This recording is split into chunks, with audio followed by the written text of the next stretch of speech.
On va s'intéresser maintenant à la jeunesse avec Valentin qui ne cesse de nous faire découvrir des jeunes bourrés de talent. Et puis voilà, il se trouve qu'à 2 mois des municipales, la jeunesse compte bien elle aussi agir pour son avenir. Alors il a rencontré Inès Corinto, une étudiante entrepreneuse qui depuis quelques semaines s'est lancée dans une tournée des candidats aux élections municipales. Son objectif c'est de les faire réagir sur la vulnérabilité des systèmes alimentaires de nos jours. Alors entre chamboulement énergétique et écologique et climatique, une résilience alimentaire semblerait bien la bienvenue. Regardez. Salut Inès. Salut. Ça va? Bien, merci. Alors on est à Metz, entre deux réunions avec deux candidats. Tu as un engagement fort et bien précis, c'est celui de l'écologie, l'environnement, mais également la résilience alimentaire.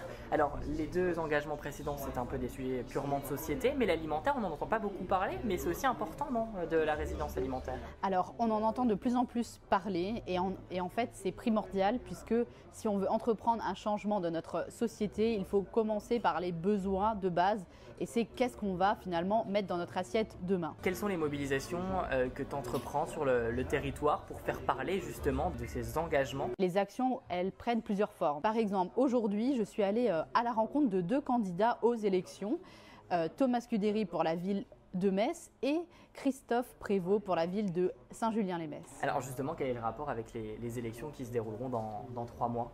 Eh bien, c'est très simple. Ces élections peuvent permettre d'être le début d'un changement plus grand. C'est l'opportunité de commencer à entreprendre la transition et la résilience de notre territoire.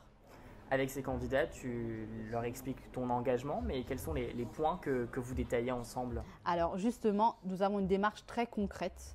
Nous leur présentons 5 actions qu'ils peuvent commencer à entreprendre si demain ils sont élus.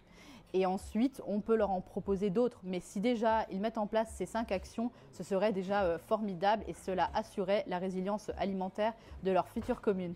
Alors Inès, pour finir, est-ce que tu aurais un message d'encouragement et de motivation à donner au-delà de la jeunesse, mais plutôt à tous les citoyens sur ces engagements, aussi bien l'écologie, l'environnement et l'alimentaire, parce que tu viens de nous dire que c'est vraiment important d'agir. Quel serait ce message que tu aurais à leur donner? Alors, mon message est très simple, allez interpeller les candidats de vos communes. Allez-y, les citoyens, n'ayez pas peur justement.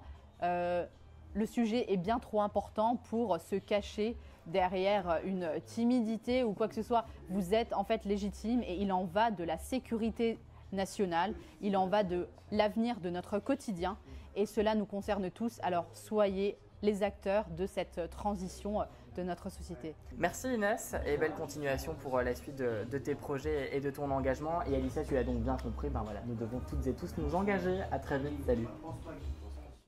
Salut Valentin, et vraiment on peut encore une fois saluer cette jeunesse engagée.